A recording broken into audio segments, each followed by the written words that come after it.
início hoje ao nosso curso de Introdução à Termodinâmica Quântica, e nessa primeira aula o que a gente vai fazer é, antes de adentrar de fato no estudo da termodinâmica quântica, é revisar um pouco do que a gente já conhece sobre a teoria da termodinâmica clássica. Então, basicamente a gente vai ver as leis da termodinâmica clássica e apontar os detalhes importantes de cada uma dessas leis que eventualmente vão servir para o nosso estudo de termodinâmica quântica. Bom, a teoria da termodinâmica, ela se destina a entender como se dão os processos de trocas de energia entre um dado sistema e os seus arredores e o ambiente que o contém. Então, esse conjunto de leis que a termodinâmica é regida, né, ele vem identificar de que formas essas energias, esses tipos de energia e quais tipos e como eles podem ser trocados, ou seja, do sistema para o ambiente ou o contrário, do ambiente para o sistema. Então, é basicamente esse o objetivo da termodinâmica. Então, vou dizer aqui que o estudo de hoje será sobre leis da termodinâmica.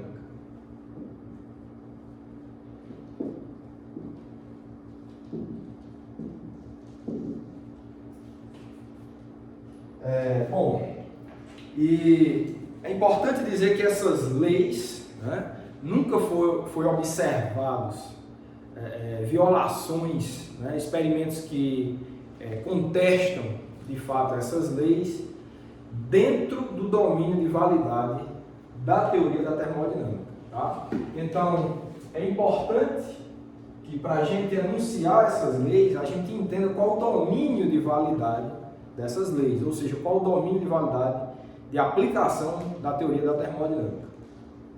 Bom, a termodinâmica clássica, como a gente pode chamar aqui, ela se destina a estudar as trocas de energia, como eu falei, entre um sistema e um ambiente, mas esse sistema, né, ele é considerado como sendo composto por um número muito grande de constituintes moleculares, da ordem de 1 mol, ou seja, 6 vezes 10 a 23 moléculas, certo? Então, é importante que se entenda que o domínio de validade da termodinâmica é aplicado a sistemas compostos de um grande número de partículas, certo? Outra coisa, ela é uma teoria, certo? Baseada no estudo do equilíbrio. O sistema tem que estar em equilíbrio para que, de fato, a termodinâmica ela venha descrever essas trocas de energia de maneira precisa. O que é que eu quero dizer com equilíbrio, né, ou equilíbrio termodinâmico? É que as propriedades desse sistema composto de um grande número de moléculas, as propriedades macroscópicas, os observáveis macroscópicos desse sistema, eles têm um valor muito bem determinado no espaço e no tempo. Tá? Então, se a gente for pegar de um ponto de vista histórico, a termodinâmica ela se iniciou ali no início do século XIX com os trabalhos, ou melhor dizendo, o trabalho, que só foi um de fato, do engenheiro francês Sadi Carnot, que esse trabalho era destinado a descrever o comportamento, ou seja, a eficiência das máquinas a vapor, que era a tecnologia mais avançada naquela época, foi realmente um divisor de águas muito importante para a chamada Revolução Industrial, que estava, digamos, no seu pico ali no século XIX. Então, o trabalho de Sadi Carnot foi nesse sentido de tentar entender de que modo a gente podia extrair das máquinas térmicas trabalho útil de uma forma mais eficiente possível. Então, o trabalho de Carnot pode-se dizer que é a instituição da teoria de termodinâmica clássica como a gente conhece. E a partir dos trabalhos de Carnot, outros físicos importantes desenvolveram a teoria e conseguiram, digamos, resumir no conjunto de leis que a gente vai ver hoje. Então, no caso específico de uma máquina térmica, certo? Então a gente tem, né, máquinas térmicas,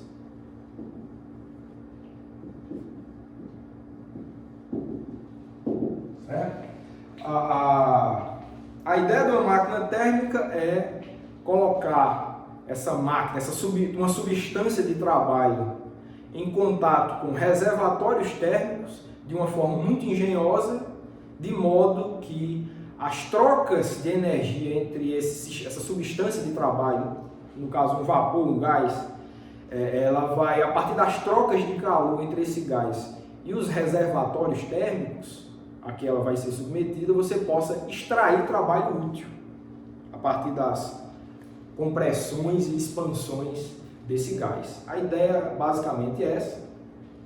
E num caso desse, né, a gente tem, como é uma máquina a vapor, né, você tem um sistema do tipo PVT, ou seja, um sistema cuja as propriedades macroscópicas podem ser descritas de maneira muito completa em termos de termodinâmica a partir desse conjunto de variáveis físicas, pressão, volume e temperatura. Certo? Então, o que eu quis dizer com equilíbrio, que a termodinâmica é uma teoria de equilíbrio, para que você, de fato, saiba se o seu sistema está ou não em equilíbrio, no caso de um sistema como esse, um gás, um vapor, você tem que ter segurança que essas grandezas, pressão do gás, volume e temperatura são bem definidas no espaço e no tempo, tá certo? Então, se você não consegue, né, com segurança definir, atribuir essas grandezas para o teu sistema, no caso de um gás, então você vai dizer que esse teu sistema está fora do equilíbrio, certo? E é uma tendência da natureza que essas grandezas macroscópicas elas estabilizem no tempo. Essa estabilização desses valores, daquelas coordenadas termodinâmicas, que a gente pode chamar também assim, tem um valor bem definido. Quando tiver esse valor bem definido, a gente diz que o sistema está em equilíbrio termodinâmico. Ok, então, para que os processos térmicos descritos pela termodinâmica tenham, de fato, precisão de acordo com a teoria, as transformações termodinâmicas, elas precisam ser processos que são sequências de estados de equilíbrio, ou seja, os chamados processos quase estáticos. O que é que eu quero dizer com isso? São processos que você faz com que essas grandezas aqui variem com o tempo, mas variem de uma forma muito lenta, de modo que a cada instante de tempo você possa, de fato, atribuir valores precisos para cada um dessas grandezas. Então, se a gente pega, por exemplo, um gás, né? Vou botar aqui um compartimento, um gás, você coloca um pistão móvel aqui, certo? E vou representar as moléculas desse gás aqui com essas bolinhas vermelhas, tá certo? Você vai ter um movimento aleatório em cada uma dessas moléculas.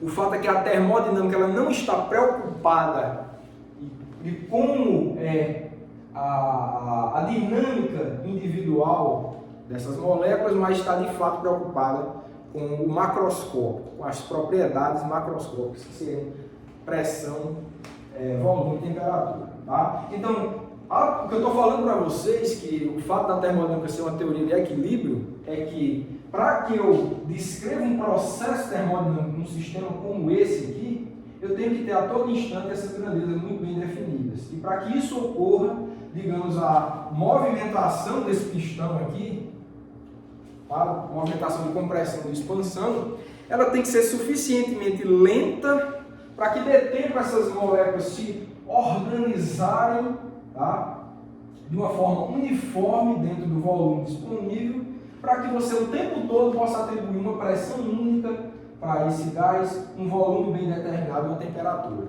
Se você faz uma movimentação rápida desse pistão, você sai desse regime.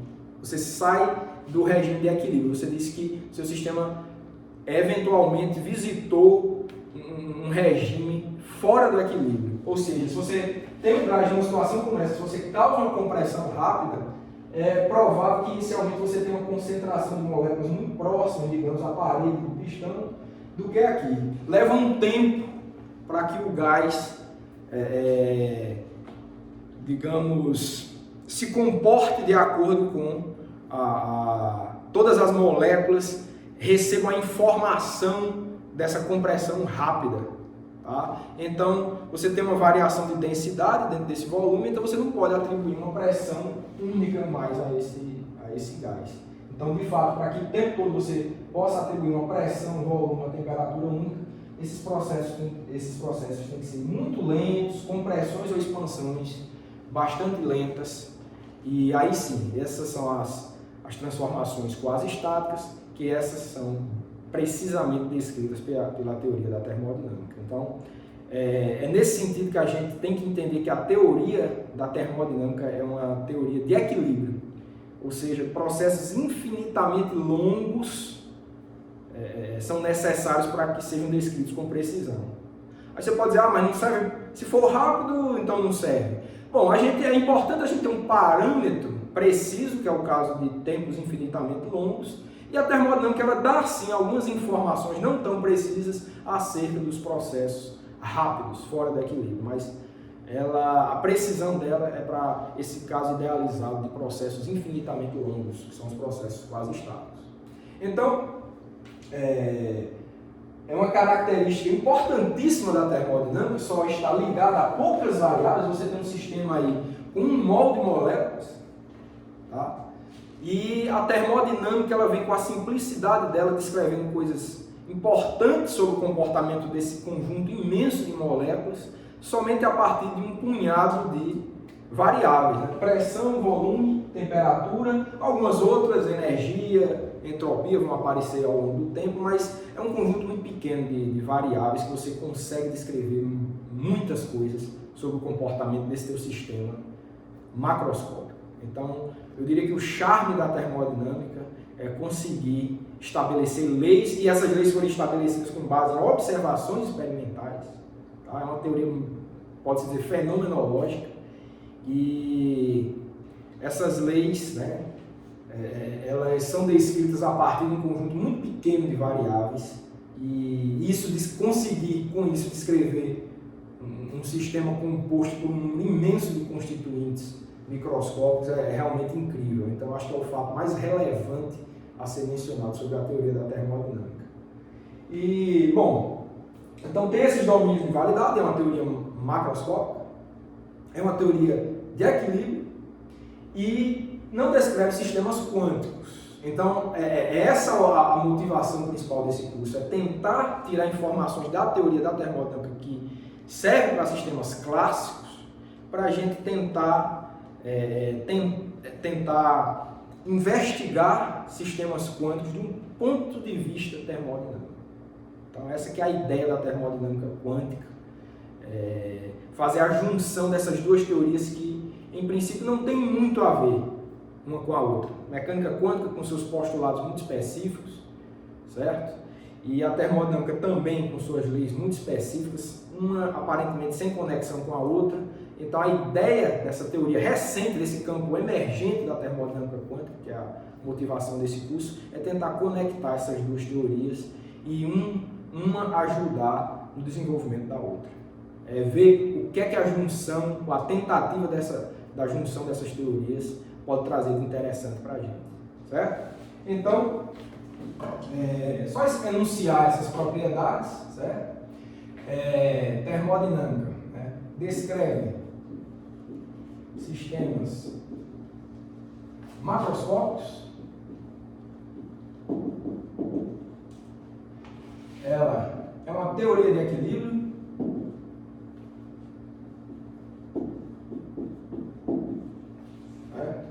Apesar do nome termodinâmica, né, dinâmica, mas ela é uma teoria de equilíbrio. A dinâmica tem que ser muito lenta para que ela de fato consiga descrever as coisas com precisão.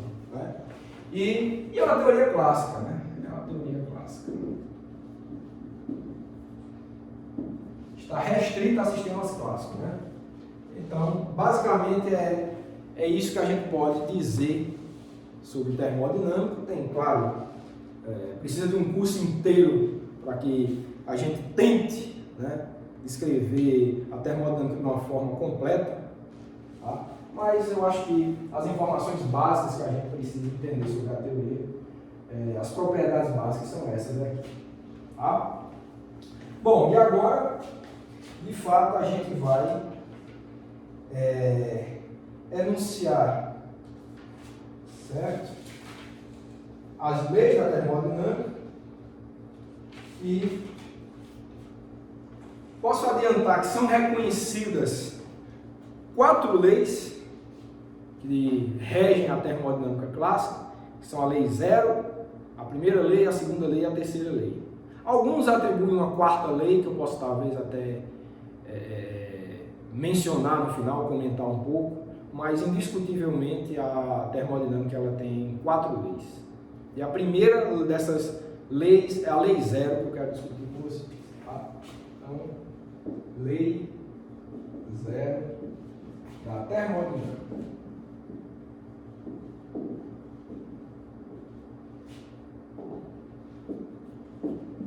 Vamos ver o que diz a lei zero. Então, vou escrever aqui, tá? Então, se 2 sistemas estão em equilíbrio térmico,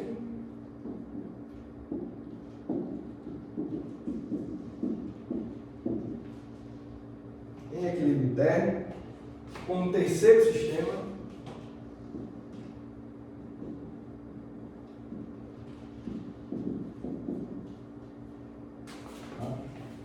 apagar logo aqui.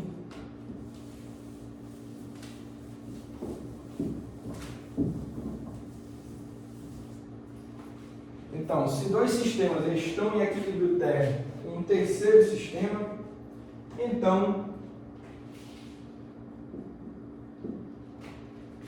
todos estão em equilíbrio térmico.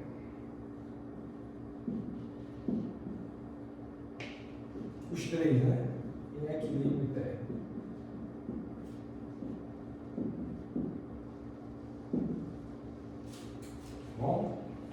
Bom, então a gente pode utilizar um diagrama, certo? Para representar isso. O que é que diz a lei zero? Então vamos supor 3 objetos, tá? Um objeto A, um objeto B e um objeto C.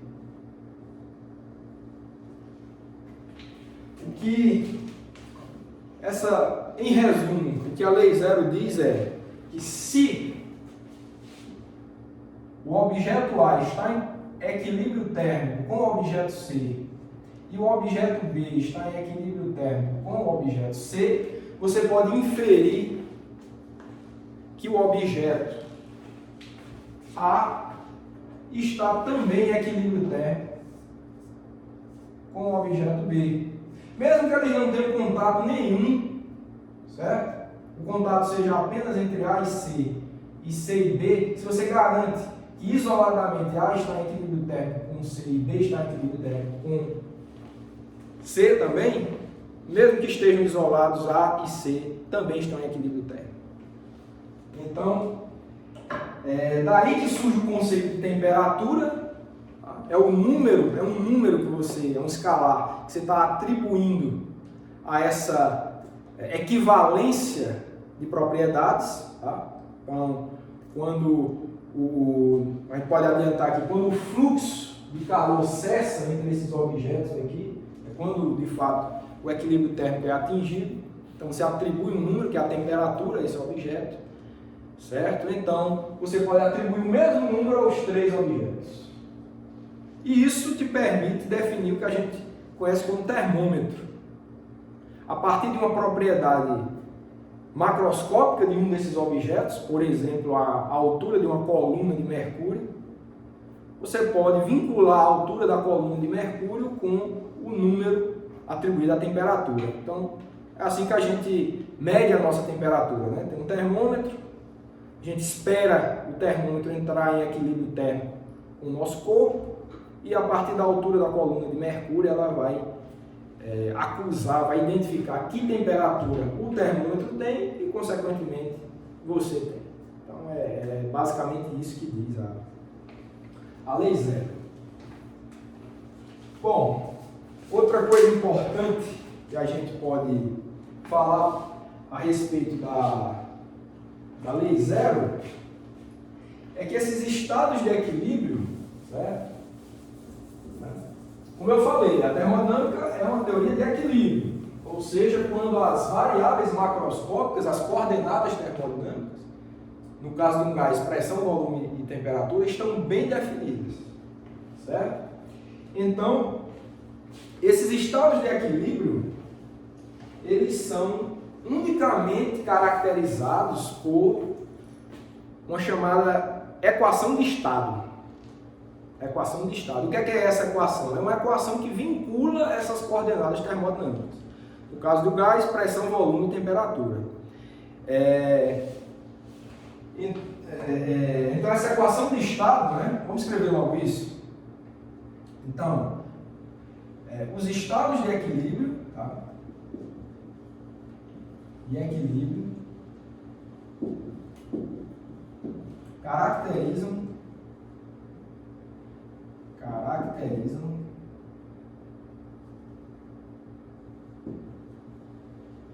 uma equação de estado.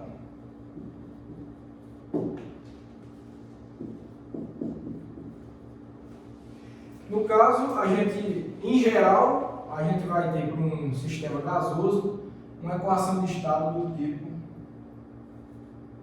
uma função que depende da pressão, do volume e da temperatura igual a zero.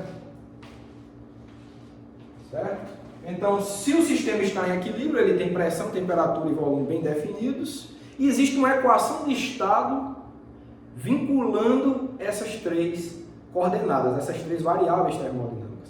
Por exemplo, a equação de estado, a famosa equação de estado do gás ideal. Certo?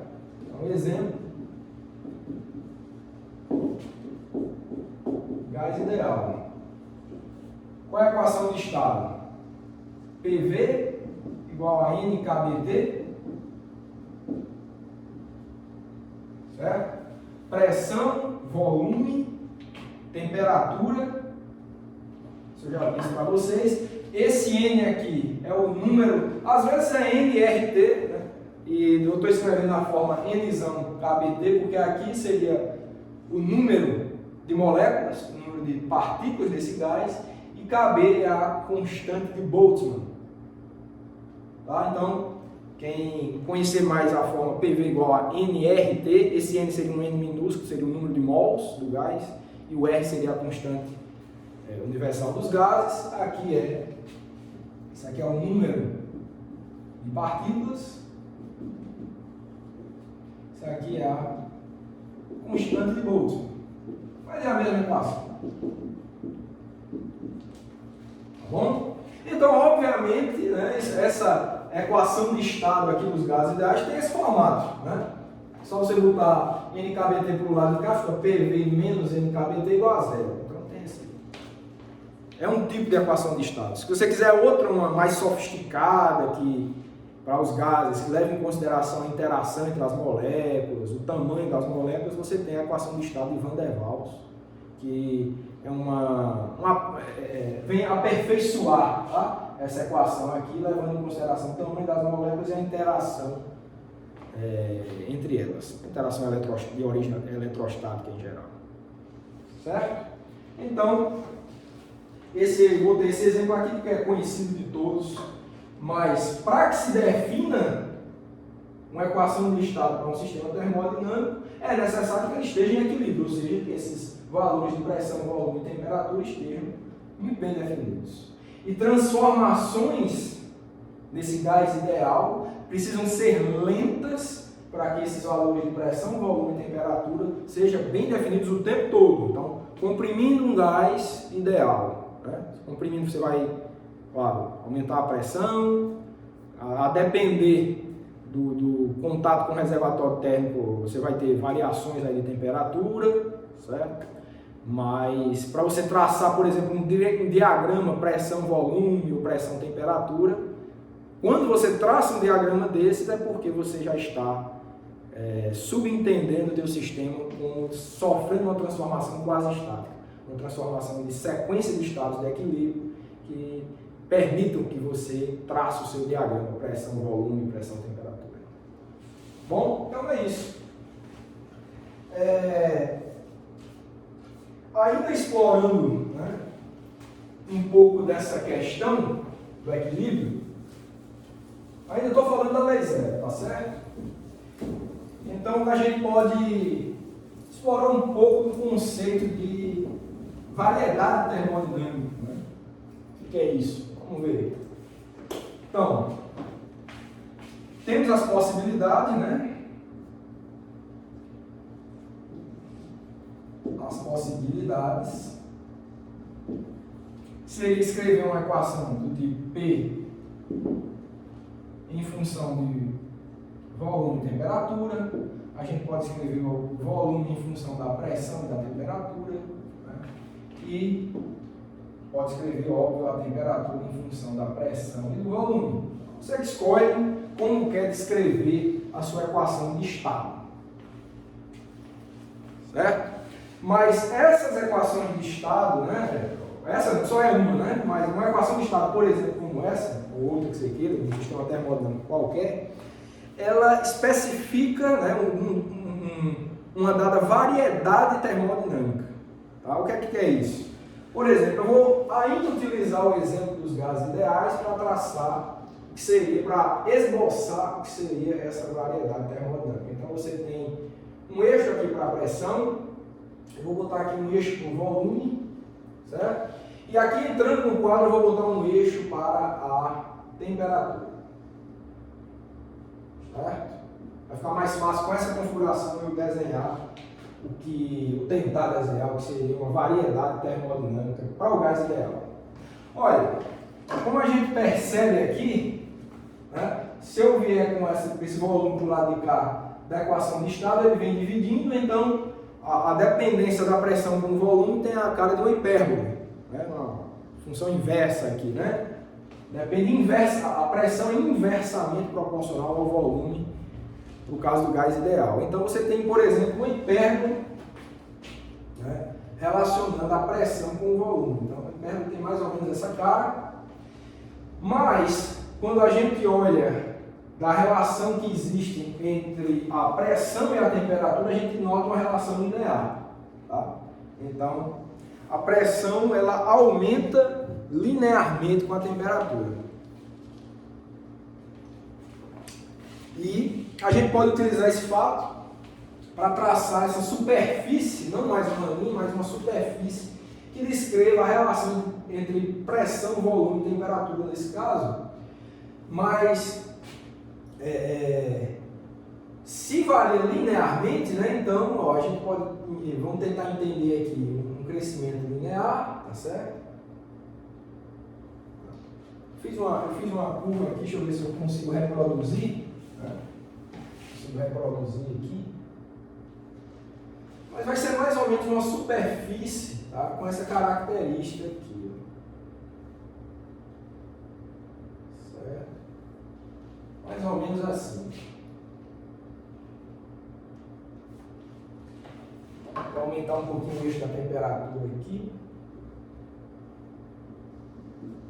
Então a gente tem uma curva como essa, né? Conjunto de hipérboles, mas quando você vai adentrando aqui no eixo da temperatura, elas vão ficando um pouco mais elevadas aqui em relação, né, a esse eixo vertical da pressão. Então você tem uma superfície, tá, que os pontos dessa superfície são pontos que vinculam, né, pressão, volume e temperatura de acordo com a equação de estado dos gases ideais, né? Então essa seria uma superfície, né? Essa é o que eu estou chamando de variedade termodinâmica, cujos pontos contidos nessa superfície definem estados de equilíbrio para o gás ideal, necessariamente. certo? Bom, então se eu quiser descrever, né? Se eu quero descrever uma transformação que ocorra, né? Vou botar aqui um estado inicial I, acho que essa caneta não está muito boa.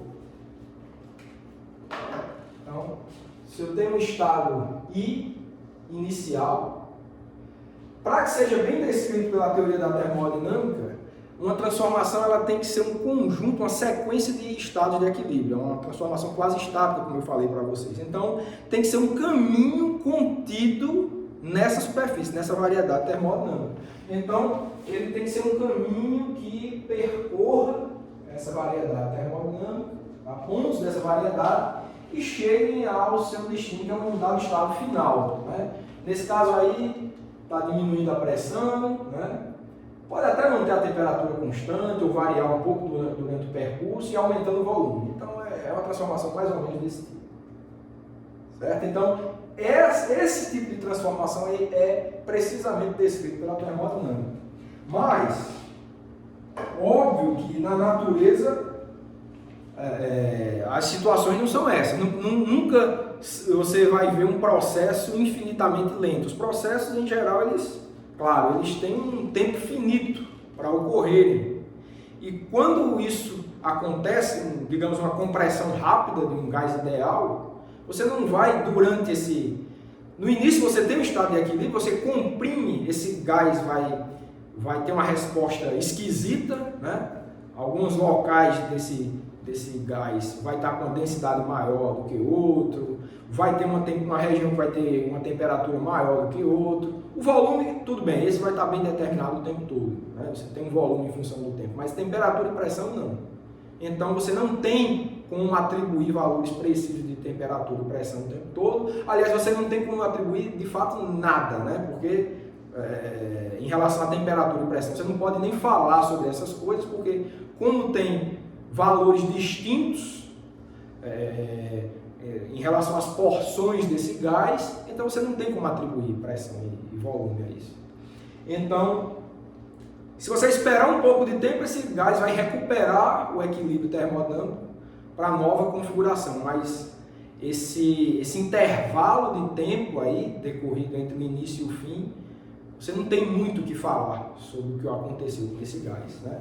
Então, você teria, eu vou botar ponto meio mexido assim, ó, meio ruidoso, né? Uma transformação que fosse, que tirasse o sistema do equilíbrio, tá? Estou botando aqui uma coisa ruidosa, mas de fato você saiu da variedade termodinâmica, esse processo aqui você, digamos, aumentou o volume desse gás de uma maneira muito lenta, de forma que você tem uma sequência de estados de equilíbrio. Mas você poderia causar uma expansão rápida, em que você não pode mais definir esses pontos. A transformação não pode ser mais descrita em relação a pontos dessa variedade termodinâmica. Então isso aqui que seria um processo que o que aconteceu nesse meio aqui foi uma coisa que tirou o sistema do equilíbrio. O sistema saiu do equilíbrio termodinâmico, então ele não é bem descrito, né? Ele não é de fato descrito pela teoria da termodinâmica. A termodinâmica ela vai te dar algumas informações sobre esse tipo de processo fora do equilíbrio, mas nada com muita precisão, certo? O que é preciso como eu já falei, as transformações quase estáticas. Bom, então são duas formas, como vocês estão vendo aqui, de mexer no sistema, levá-lo de um estado, duas formas de forma geral, né? Você pode descrever as transformações termodinâmicas como quase estáticas ou transformações fora do equilíbrio. Tá? As quase estáticas levam um tempo infinitamente longo para ocorrerem, as transformações fora do equilíbrio são tempos finitos, podem ser rápidos, lentos, mas não pode ser infinitamente lento. Então, são os casos reais da natureza. Mas essas que são fora do equilíbrio não estão, de novo, né, falando de novo, contidas não são descritos por pontos contidos nessa variedade termodinâmica. Mas outro ponto importante que precisa ser mencionado sobre esses dois tipos de processos termodinâmicos é que o processo termodinâmico quase estático, que é aquele da linha azul ali, ele é um processo reversível. Reversível. Você tanto consegue executá-lo indo de I para F precisamente ao longo desse caminho, como você pode voltar também. Claro, se você o tempo todo tem valores precisos de pressão, volume e temperatura, você só utilizando aqui aquele esboço de novo do gás dentro do pistão, do compartimento com o pistão, certo? Então, o que você tem é que para um processo como esse ocorrer, você tem, como eu falei, você causar uma expansão muito lenta, infinitamente lenta desse pistão, de modo que as moléculas se organizem uniformemente dentro do volume disponível, certo? De modo que o tempo todo você tenha valores de pressão, volume e temperatura. Certo? Então, tanto faz a expansão quanto a compressão, se ela for suficientemente lenta, e você tiver esses valores de pressão, volume e temperatura bem definidos o tempo todo, então você pode, conhecendo o caminho de ida, você pode reverter a situação e fazer o caminho de volta exatamente o mesmo. Tá? Você conhece a trajetória. É como a trajetória que a gente conhece aí de mecânica clássica, posição em função do tempo, coordenadas x, y, z em função do tempo. Aqui é muito parecido, só que são coordenadas termodinâmicas. Você sabe como se comportaram pressão, volume e temperatura em função do tempo. Para isso tem que ser um tempo infinitamente longo, mas você sabe. No caso idealizado, você sabe. Então, se você sabe fazer o caminho de ida, você também, conhecendo esse conjunto de pontos, você sabe fazer o caminho de volta. É possível executar o caminho de volta. Então, esses aqui, são os chamados processos reversíveis.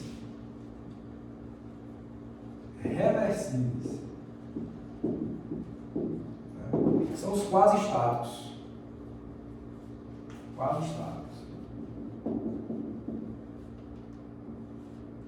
Certo? São os que, ditos quase estáticos, são descritos por essa curva azul. Esses aqui, digamos uma expansão rápida do gás, quando você faz uma expansão rápida aqui, nessa região inicial você vai ter até um vácuo, uma ausência de moléculas. As moléculas vão estar aqui, depois é que elas vão chegando para ocupar o volume disponível. Então, não tem como definir pressão nesse caso, não tem como definir temperatura, a coisa fica meio incerta ao longo das porções do gás. Então, esses são processos que você não tem informação nenhuma sobre como eles vão ocorrer, a forma exata com que esse gás vai recuperar o equilíbrio para a nova situação. E esses são processos, que ocorrem em tempo finito, não são quase estáticos, esses são processos irreversíveis, você não tem conhecimento nenhum, por isso que eu botei essa curva ruidosa aqui, não tem valores de pressão, volume e temperatura aqui, certo? Então, não se tem conhecimento nenhum, você não tem como reverter essa situação exatamente como ela ocorreu na ida, certo? A volta não tem como percorrer o mesmo caminho da ida. Então, esses são os processos ditos irreversíveis. Bom, processos irreversíveis ocorrem em tempos finitos. É basicamente isso. Então, eu estou utilizando essa discussão da lei zero da termodinâmica, que está diretamente vinculada com o conceito de equilíbrio termodinâmico, para explanar melhor esses conceitos de equilíbrio termodinâmico, o que é o equilíbrio, o que é fora do equilíbrio, o que é uma transformação quase estática, o que é uma transformação de não equilíbrio. Tá bom? Então,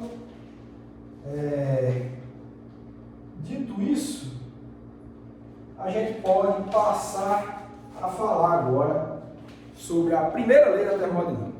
Vou encerrar aqui a revisão que a gente fez da lei zero. Então, primeira lei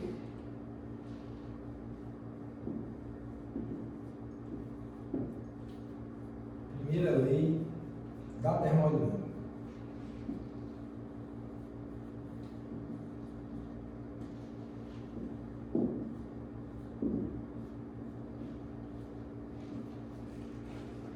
Parar aqui.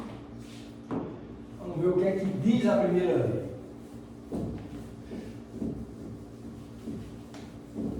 Uma pergunta interessante também o que é lei zero e primeira lei, né? Porque historicamente a primeira lei foi a primeira que apareceu. A lei zero já foi um entendimento posterior. Mas como ela está vinculada com um conceito tão fundamental que é o de equilíbrio termodinâmico, então não podia mudar a primeira lei de nome, então chamaram essa que veio posterior e mais fundamental de lei zero. Aí segue segunda e terceira do ponto de vista histórico, certo? Mas essa que é a ideia. Bom, a primeira lei da termodinâmica, ela vem estabelecer o conceito de conservação da energia para sistemas termodinâmicos e ela vem também descrever de que formas um sistema termodinâmico pode trocar energia com seus arredores. Essa que é a ideia da primeira lei. Ela vem instituir os conceitos de trabalho e de calor, que são as duas formas possíveis que um sistema termodinâmico pode trocar energia com o ambiente externo, desde que esse sistema esteja fechado, ou seja, não pode trocar partículas, né? A troca de partículas, claro, está vinculada com troca de energia, mas é um outro tipo de energia. Mas um sistema termodinâmico fechado, ou seja, que não pode trocar partículas, está limitado a um número fixo de partículas, ele só pode trocar calor com o meio externo, trocar energia com o meio externo a partir de duas formas, trabalho e calor. Essa que é a ideia da primeira lei. Então, é uma reafirmação do conceito de conservação da energia.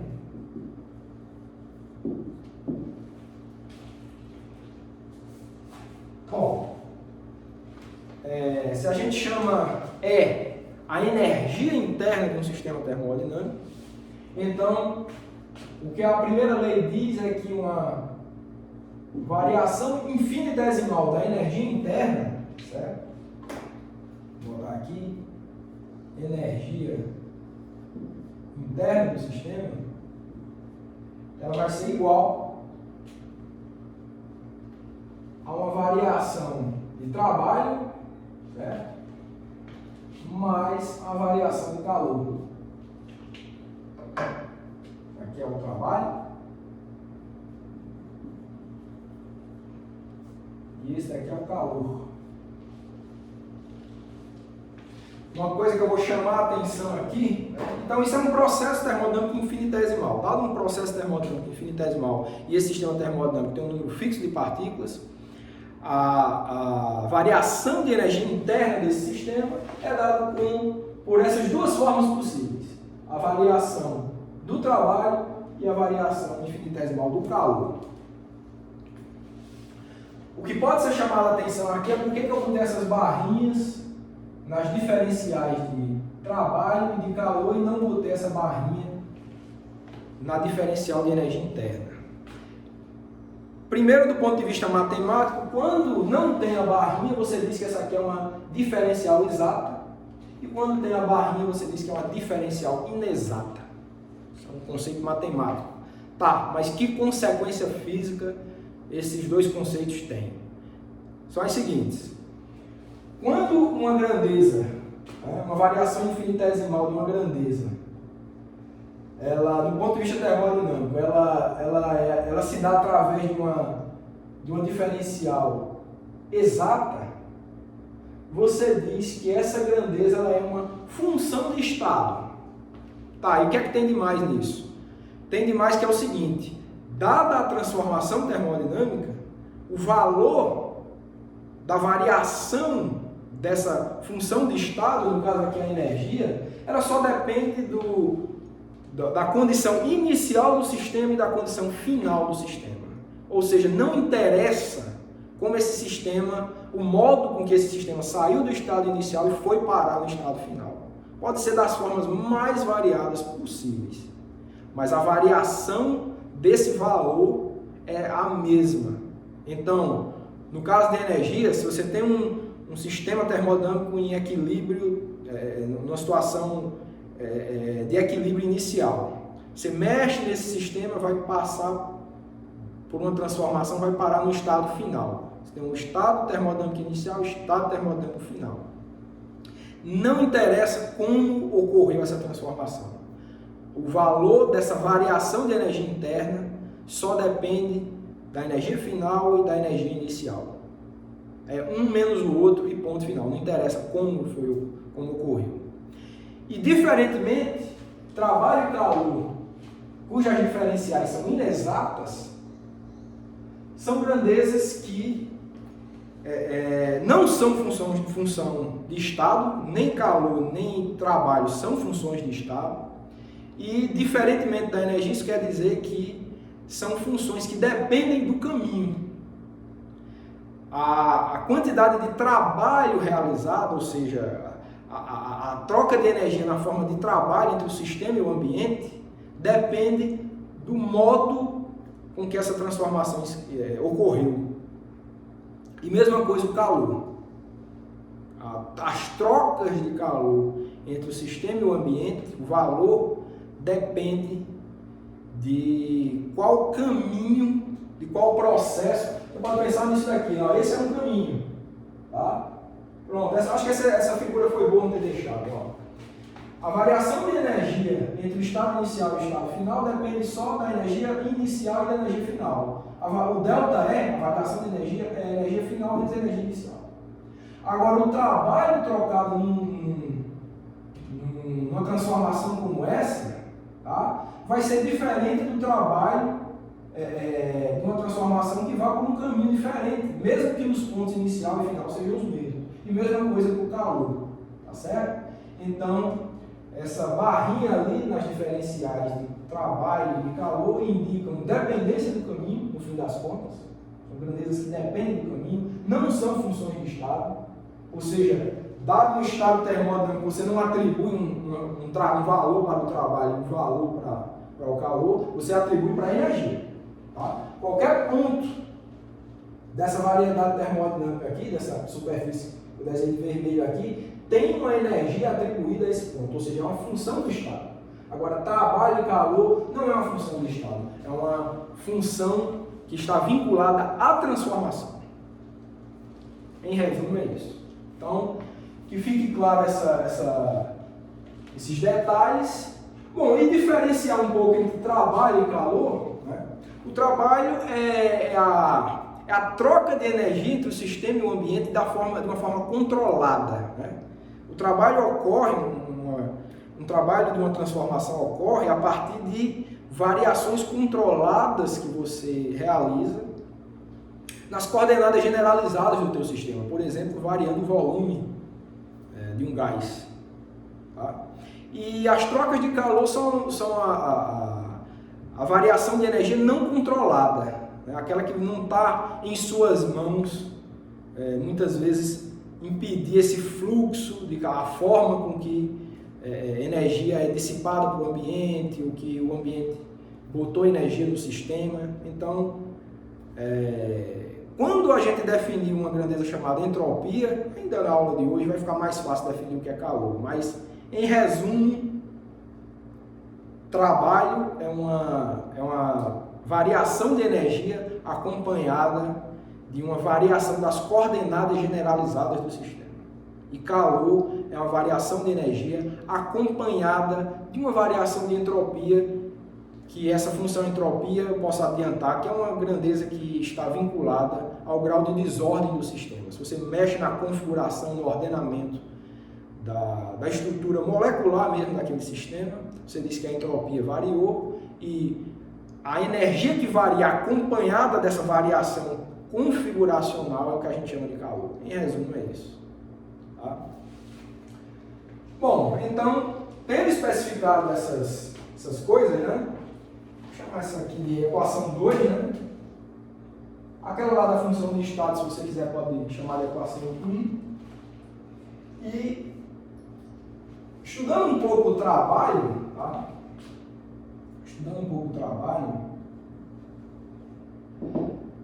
Para um sistema como esse aqui, não é difícil a gente encontrar a cara dessa diferencial de trabalho aqui.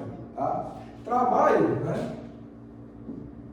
Claro, ele é da mecânica clássica mesmo, né? Força, né? Que depende de uma posição X aí, tá?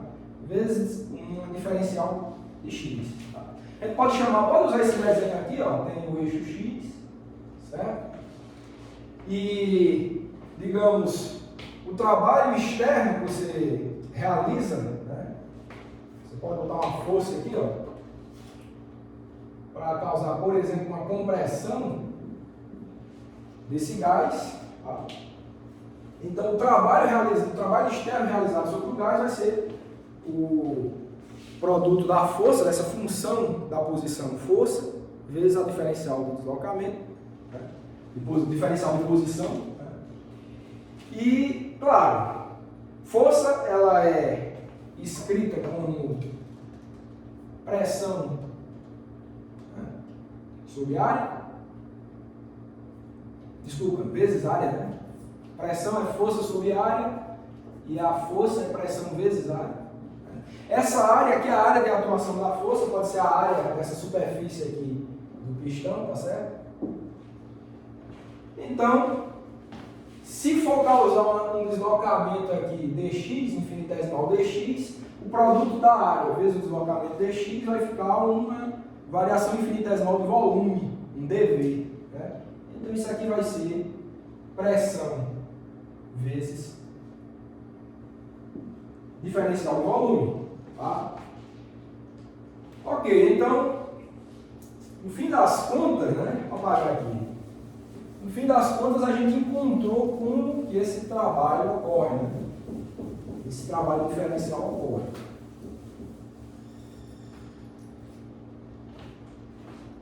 Vai depender tanto da pressão como do volume. Então, nota que nesse caso aqui, ó, não botei a diferencial é 100 bar, né? Ó, porque volume é uma função de estado. Dado um estado termodinâmico, ele tem um volume bem definido. Não é uma coisa que depende do caminho. O volume é uma função de estado, assim como a energia. Certo? Então, no caso, para essa equação aqui, ó, a gente tem o seguinte, que pode ser assim, né? O que a gente tem aqui, o dW vai ser igual a menos PdV, tá certo? Menos PdV, chamando esse o trabalho realizado pelo gás, tá certo? Realizado pelo gás. Pelo gás. Tá bom? Então, sempre que o gás realizar um trabalho positivo, ele vai perder energia interna. Isso contribui para ele perder energia interna. Certo? E observe aqui também, ó. Vou redesenhar a situação que eu apaguei aqui. Tá? Você tem um pistão, né? Certo? E quando esse gás ele aumenta de volume, certo? Tem uma variação de volume, o gás empurrou esse pistão aqui para aumentar seu volume. Ele realizou um trabalho positivo, mas isso contribui para uma perda da energia interna do gás. O gás perdeu energia interna para empurrar esse pistão, certo? Então, por isso que a gente tem essa forma aqui da equação 3. Tá? Esse trabalho aqui, se a variação de volume for positiva, vai contribuir para um trabalho realizado pelo gás que é realizado pelo gás é positivo, mas esse sinal de menos aqui está vinculado com a variação de energia do gás. Tá? Então, um gás se expandindo, ele realiza um trabalho, o gás realiza um trabalho positivo, mas o fato dele realizar um trabalho significa que ele está tendo uma redução de energia interna para que ele realize esse trabalho. Essa que é a ideia do sinal negativo. Tá bom? Bom, então, tendo feito essa discussão, tá, sobre a primeira lei, a gente já está no ponto de discutir a segunda lei da termodinâmica.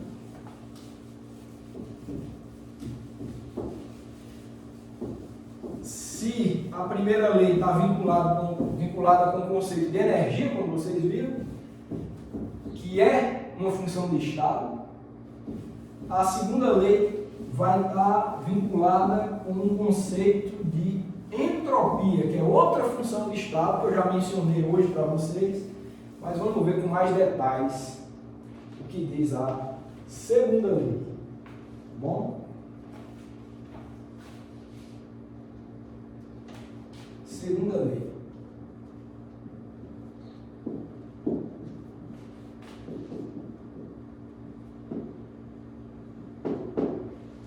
Segunda lei da termodinâmica.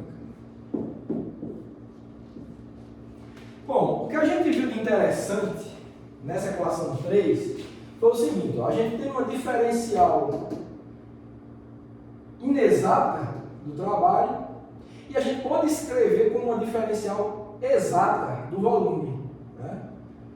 Ou seja, uma grandeza que não depende do caminho, de como o processo ocorreu, está sendo escrita por uma função de estado, uma variável que não depende do caminho. Ou seja, se essa não depende do caminho e essa depende do caminho, desse lado da equação aqui, a informação sobre o caminho só pode estar vinculada com a pressão. Então, a informação da necessidade de conhecer o caminho para você descrever o trabalho está guardada ali na função da pressão, ali, né? Que é um campo, né? Um campo de pressão, um campo escalar de pressão. Bom, então vocês viram que não deu trabalho nenhum fazer essa associação entre o trabalho, que é a diferencial do trabalho, que é inexata, associar a uma diferencial exata de volume. Então a pergunta é, né? De novo, usamos só um conceito básico de mecânica clássica. Mas a pergunta é, será que dá para fazer a mesma coisa com calor? Essa pergunta ela é importante, claro, ela é direta, né? Se você fez com esse, será que dá para fazer com esse? Né? Em princípio, a gente pode esquecer um pouco de mecânica clássica, acho que não é o caminho, porque você não tem esse conceito na mecânica clássica. O conceito de trabalho você tem lá, mas calor já é um conceito, eu diria que das teorias fundamentais ali, mais antigas, né, é um conceito exclusivo da termodinâmica, tá certo? Claro, veio surgir também depois com a física estatística, etc., as teorias mais modernas, mas as teorias mais fundamentais, antes do século XX, o conceito de calor é uma exclusividade da termodinâmica. Então, não dá para a gente procurar um caminho parecido, recorrendo à física clássica, à mecânica clássica, para fazer a mesma coisa com o calor, né? Porque, será que dá, né? A pergunta é essa, será que dá para encontrar o calor como uma função aqui A, vezes uma diferencial exata de uma função B? Será que dá para fazer isso? Né? Isso, o que eu estou querendo dizer com essa conversa toda é que isso foi bem menos trivial para o calor, fazer essa associação. Foi possível, é esse o escopo da segunda lei da termodinâmica, mas foi possível de uma forma bem menos trivial do que essa que a gente fez aqui com o trabalho. É isso que a gente vai abordar agora, certo? O cientista que primeiramente conseguiu fazer essa associação foi um cientista alemão de nome Rudolf Clausius, é tido como o pai, né, juntamente com Sadi Carnot, claro, mas foram os dois, né, os maiores contribuintes aí, né, para a segunda lei da termodinâmica, como a gente consegue entender hoje. Kelvin também deu contribuições, o Planck, mas o Carnot e o Clausius estabeleceram as bases do que a gente entende por segunda lei da termodinâmica. O Clausius utilizou da teoria de Carnot para demonstrar um resultado aqui, uma desigualdade, que eu não vou mostrar para vocês. Não é difícil, mas precisaria de um tempo maior do que eu tenho hoje, está nos livros aí de termodinâmica, mas o fato é que o resultado de Clausius é importantíssimo para a segunda lei. Se a primeira tem a ver dos modos com que a energia, dos modos possíveis com que a energia pode ser trocada entre um sistema e um ambiente, a segunda lei, ela vem botar impedimentos, digamos assim, ou restrições sobre quais processos de trocas de energia são possíveis. E para isso é preciso instituir essa função entropia que eu falei para vocês. Mas a ideia foi o seguinte, né? A desigualdade de Clausius foi um grandioso resultado que ele obteve a partir da teoria de máquinas térmicas de Carnot. O Clausius conseguiu demonstrar o seguinte, que a integral de um ciclo da diferencial dQ dividido pela temperatura, isso é menor ou igual a zero. Tá? Essa é a nossa equação 4. Esse é o resultado de Clausius. Ou seja, dado uma transformação termodinâmica cíclica, ou seja, que se inicie em um dado estado de equilíbrio, você vai executar alguma transformação desse sistema e vai voltar para a mesma configuração inicial. De novo, pode pensar em termos de pressão, volume e temperatura. Digamos que você, por exemplo, tá, pessoal, você causou uma expansão nesse gás e depois voltou para o mesmo ponto. Ou você causou uma compressão e depois voltou para o mesmo ponto. Isso seria uma transformação termodinâmica cíclica. O que o Clausius conseguiu foi demonstrar que sempre que a integral dessa bolinha quer dizer cíclica, ou seja, um processo termodinâmico cíclico, de dQ sobre T, onde T é a temperatura e Q é o calor, é sempre menor ou igual a zero. A igualdade, isso é um ponto importante, a igualdade ela se aplica aos processos cíclicos reversíveis, ou seja, aqueles que estão dentro, que são compostos pelos pontos daquela variedade termodinâmica. Tá? Ou seja, é um processo cíclico infinitamente lento.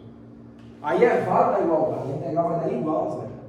E a desigualdade, o fato de ser menor do que zero, é para os processos irreversíveis. Aquele que é rápido, né? Tempo finito. Você expandiu e comprimiu de volta para o mesmo ponto. Ou você comprimiu e expandiu de volta para o mesmo ponto. Tá? Então, o trabalho de Clausius, ele descreve uma igualdade. Igualdade é melhor do que a desigualdade. A igualdade é precisão. Uma coisa é igual a outra. Isso é uma informação muito mais precisa do que dizer que uma coisa é menor do que outra. Tá? Uma coisa é dizer, eu tenho a mesma altura que João. Isso é uma informação muito precisa.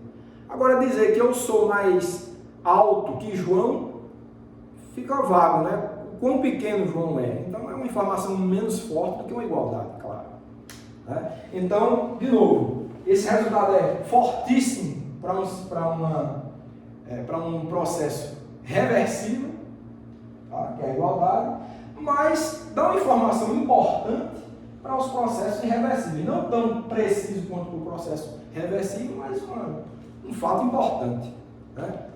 Ou seja, a integral não pode ser maior que zero. Ela tem que ser uma coisa não positiva, né? Ela não pode ser positiva. Ela é igual a zero para o processo reversível, menor que zero para o irreversível. Então esse é o grande resultado, que é a desigualdade de Clausius. E vamos ver o que é que a gente pode tirar de interessante a partir dessa desigualdade?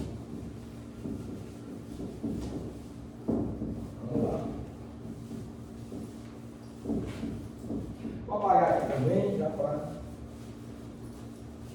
a gente seguir com esse raciocínio aí.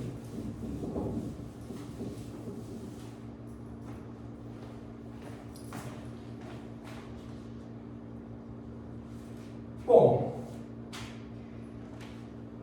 falando de novo dessa igualdade, né, que é para o caso de processos reversíveis, né, então o que é que você tem? Um processo cíclico, né? Você tem um ponto inicial, você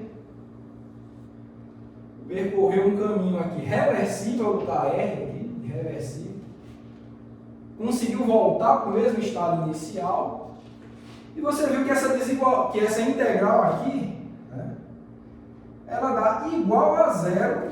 Note que é uma curva contínua aqui, né, um processo reversível. Tá? Então, qualquer que seja esse ciclo, a integral de dq sobre t dá igual a zero. Se dá igual a zero, né, quer dizer que eu posso definir esse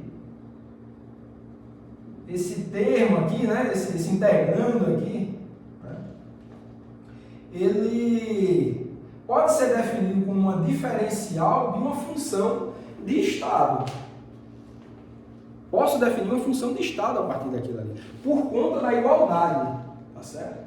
Ou seja, no caso reversível, que diz que a integral cíclica de dq sobre t igual a zero, me leva, tá, a definir uma função de estado a partir disso daqui. Uma função de estado a partir disso daqui. Por quê? Se eu sair daqui, faço esse percurso, volto, eu tenho a integral disso daqui que é zero, então eu posso definir, tá, uma grandeza. E aí sim, a chamada entropia, uma diferencial do caso da entropia, vou identificar como sendo dq sobre t. É uma função dada por isso aqui, uma diferencial de uma função dada por isso daqui, que para o processo reversível cíclico, a integral dela é zero. Ou seja, essa função, ela varia ao longo do percurso, mas se eu voltar para o estado inicial, ela vai ter o mesmo valor, ela não mudou nada. Ela não mudou nada. Então, é o que? É uma função de estado, obviamente.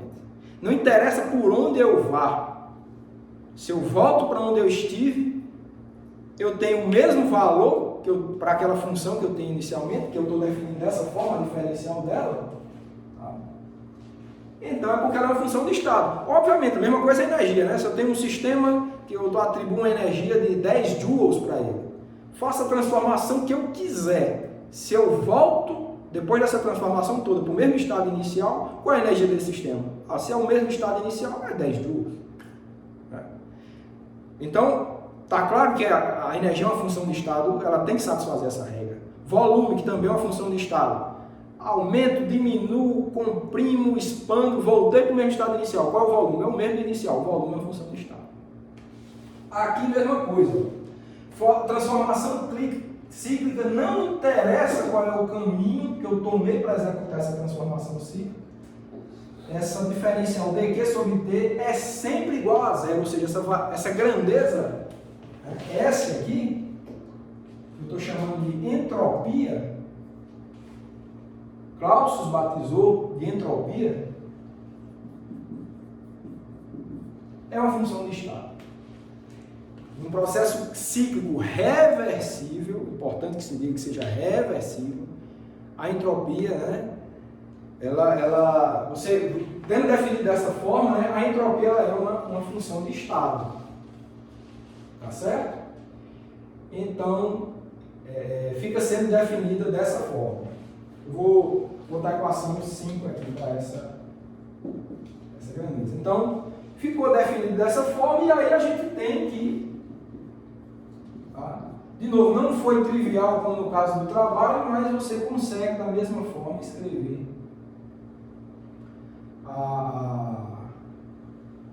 a diferencial inexata do calor em termos de uma diferencial exata dessa nova função de estado que está sendo estabelecida aí, entropia, né? A partir dessa consideração que a gente tem. Tá bom, então o que a gente vamos fazer um estudo agora para derivar um outro resultado. A partir disso daqui, né, da instituição dessa função de entropia, a gente vai derivar um outro resultado do ponto de vista matemático e tirar uma conclusão física, que é o enunciado da segunda lei. É isso que a gente vai fazer agora. Então vamos lá. Vamos imaginar a seguinte situação. Eu quero estudar um processo cíclico que parte desse processo cíclico é um processo irreversível, né? E parte dele é reversível. Digamos, eu tenho um estado inicial, um estado de termodinâmico A, né? Eu vou executar um processo cíclico aqui, digamos, passando por um estado B e depois voltando, né, para ser cíclico. Então, eu vou dizer que a primeira parte desse processo cíclico foi um trajeto irreversível, tá certo? Um trajeto irreversível, ou taíde irreversível, e a volta foi um trajeto reversível. Pronto. Essa que é a situação. Bom, então se parte é irreversível e parte é reversível, o ciclo inteiro, obviamente, é irreversível. Se tem um trecho irreversível, o ciclo inteiro é irreversível, ainda que uma parte dele tenha sido reversível. Então, se é um ciclo irreversível, o que é que a gente pode dizer? A gente pode dizer a partir da equação 4 que uma integral fechada, eu vou botar um izinho aqui para dizer que o ciclo inteiro é irreversível, né? Como um todo é irreversível, porque parte dele é irreversível, de dq sub t vai ser menor do que zero, tá? Não tem a igualdade porque o ciclo, como eu já disse, é irreversível. Tá bom. Mas a gente pode quebrar essa integral do ciclo em dois trechos, né? De A para B e de B para A. Então, você vai ter o seguinte, que a integral irreversível de A para B, de dq sobre t, mais integral... Opa, aqui é aberta, tá? Desculpa, não é fechada não, integral. Integral aberta de A para B, mais uma integral de B para A, essa é reversível, vou botar um R reversível de B para A, de dq sobre t, isso vai ser menor do que zero. Tá bom? Vamos seguir com esse raciocínio aí.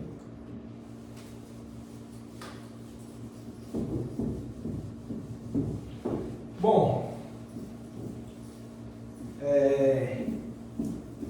para o trecho reversível, que é aquela segunda parte ali, a gente pode associar aquela integral com a entropia, né? O que é que vai dar isso aqui? Isso aqui vai dar uma integral irreversível de A para B, dq sobre t, mais, né? Olha, se o processo é reversível, né? Essa integral aqui, vou até botar ela aqui, tá? A integral inteira vai ser uma variação de entropia, né? De A menos a entropia de A menos a entropia de B, tá certo? Se for de B para A, né, se o processo é reversível, é quando a entropia pode ser igualada com a integral, né? Se o processo é irreversível, não, a igualdade não é válida. Mas para o trecho reversível, você pode fazer essa equivalência entre essa integral aqui e a variação da entropia. Então isso daqui eu posso fazer menos entropia de B menos entropia de A menor que zero. E isso daqui, obviamente, é a variação de entropia de A para B. Certo? É isso. Então, no fim das contas, o que a gente conclui é que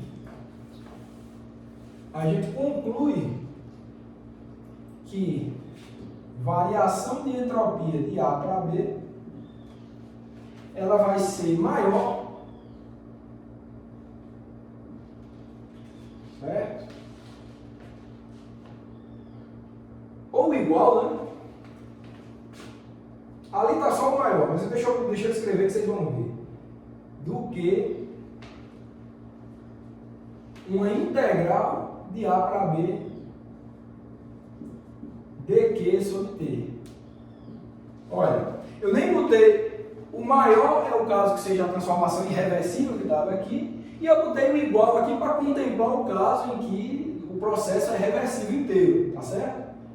O trecho, se o trecho AB fosse reversível, que não é, né, seria válido a igualdade. Como não é, é válida a desigualdade da forma que a gente derivou aqui. Por isso que eu tirei, não estou botando nem símbolo, nem de irreversível, nem de reversível. Tá certo? Então, esse é um outro grande resultado aí, obtido por Clausius, né? Às vezes também conhecido como desigualdade de Clausius, esse também. Tá? E a partir desse resultado, né, a gente pode inferir coisas importantes sobre o sistema, sobre os processos termodinâmicos, que é a segunda lei da termodinâmica. Olha, a partir daqui, se a gente tiver uma transformação que não envolva troca de calor, você diz que a variação de entropia é maior ou igual a zero. Ou seja, se eu tiver uma transformação que ocorra num sistema isolado, que não tenha troca de calor entre o sistema e o ambiente, a entropia ela vai aumentar se o processo, se a transformação for irreversível, e vai ser a mesma se o processo for reversível. Vamos escrever isso? Então, para um sistema isolado, a entropia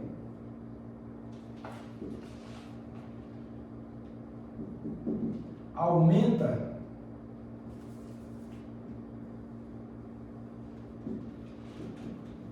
para processos irreversíveis e fica constante para processos reversíveis. Pronto. Esse aqui é talvez o enunciado mais comum de se fazer sobre a segunda lei da termodinâmica.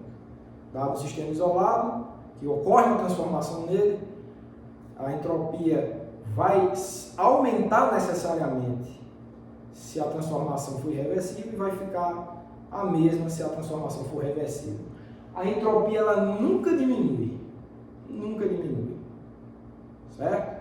E aí, com os estudos de física estatística, a associação que se faz entre entropia e configuração microscópica do sistema, como eu já falei, uma forma física de se entender ou fenomenológica de se entender a entropia é vincular com o conceito de desordem. Né? Quanto maior a desordem dos constituintes moleculares desse sistema termodinâmico, maior a entropia dele. Quanto maior a ordem, menor a entropia. Então, para dar um sentimento fenomenológico sobre essa grandeza. Tá bom? E eu só vou ler aqui, né, enunciados equivalentes da segunda lei da termodinâmica, tá, que são os seguintes. Bom, no caso qual seria o exemplo mais importante num sistema isolado? Né? Seria o universo. Né? Se você supõe que o universo é o todo, você não tem nada além do universo, ele é um sistema isolado. Então, do ponto de vista, é uma informação relevante para a cosmologia, claro, que a entropia do universo ela só pode aumentar. Né?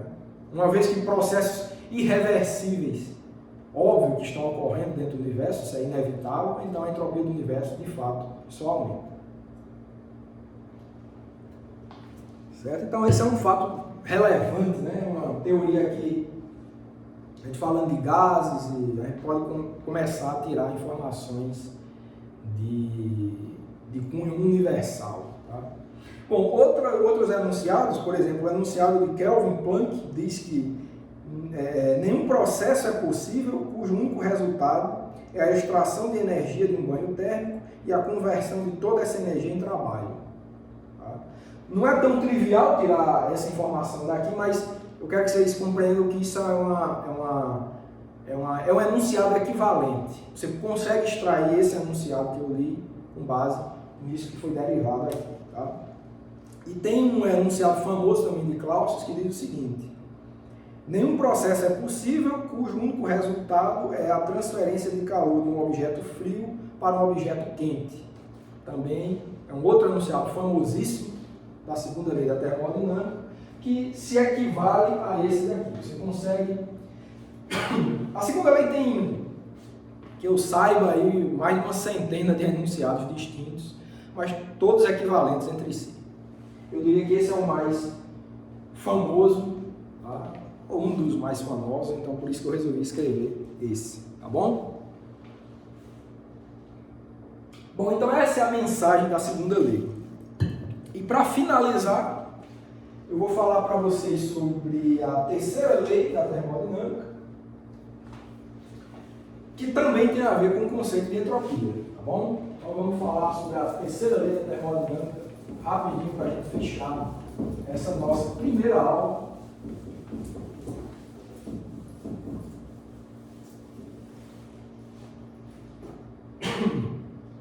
Então, terceira lei da termodinâmica.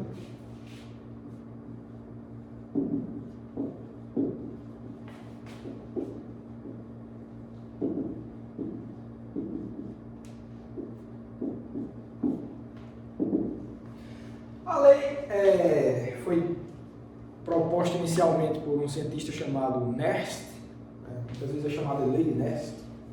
Ela diz o seguinte: a entropia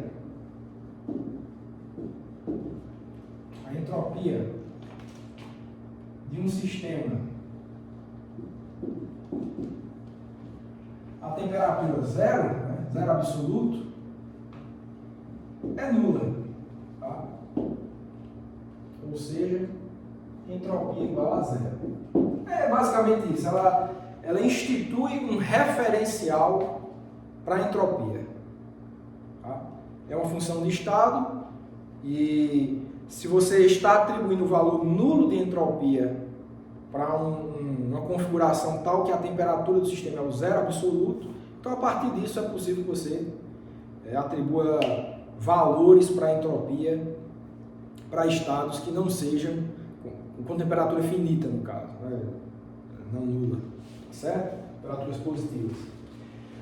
Bom, essa é uma coisa interessante, né, no seguinte sentido: se você for utilizar a teoria da física estatística, né, ela diz o seguinte, né, a entropia, né, proposta por Boltzmann, diz que a entropia de um sistema é KB, é a constante de Boltzmann, vezes Ln de W, onde W é o número de microestados acessíveis ao sistema. Então ele tem um macroestado, que é o estado termodinâmico, né, descrito pelo conjunto de coordenadas termodinâmicas, mas para que você consiga esse macroestado, você tem um número diverso de configurações microscópicas para esse sistema reproduzir o macroestado.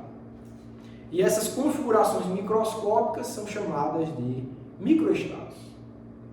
Então, o número possível de microestados para o sistema que faz com que ele reproduza o macroestado, ou seja, tem uma dada temperatura, uma dada pressão, um dado volume, esse é o número W e a entropia desse teu sistema, desse teu estado, do sistema nesse estado, né, vai se vincular com o número de microestados dessa forma. Então isso é um resultado fantástico, né? Você está vinculando uma grandeza macroscópica proposta por Clausius, lá na década de 1850, o Boltzmann conseguiu fazer uma vinculação com uma característica microscópica do sistema, o número de ordenamentos capazes de reproduzir aquele macroestado. Tá? Por que eu estou falando da teoria de Boltzmann em relação a isso daqui? Porque é o seguinte, no zero absoluto, vocês sabem, você cessa toda a agitação térmica, o sistema vai se restringir a uma dada configuração específica. Né? Zero absoluto, de fato, você não tem muita riqueza de possibilidades para a configuração molecular do teu sistema. Você tem uma configuração, em princípio, única, né? A temperatura não pode ser menor do que aquela, então o sistema parou, entre aspas, a nível molecular. E, sob essa perspectiva, se você tem o W,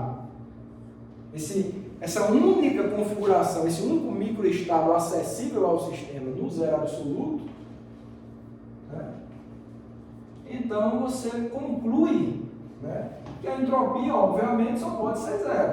Né? Se você tem Ln de 1, é igual a zero. Então, muita gente questiona se essa terceira lei, de fato, ela é uma lei, ou seja, um axioma que você institui a partir de observações da natureza, como são a lei zero, a primeira e a segunda.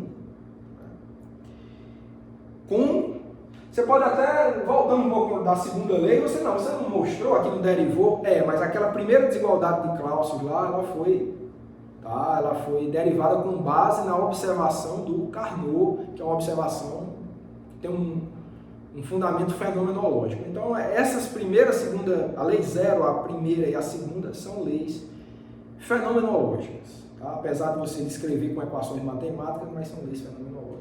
Essa daqui, as pessoas às vezes argumentam que não é uma lei, porque quando você recorre à física estatística de Boltzmann, você consegue enxergar que a entropia vai ser nula de fato no zero absoluto, porque no zero absoluto você só tem um microestado acessível ao sistema.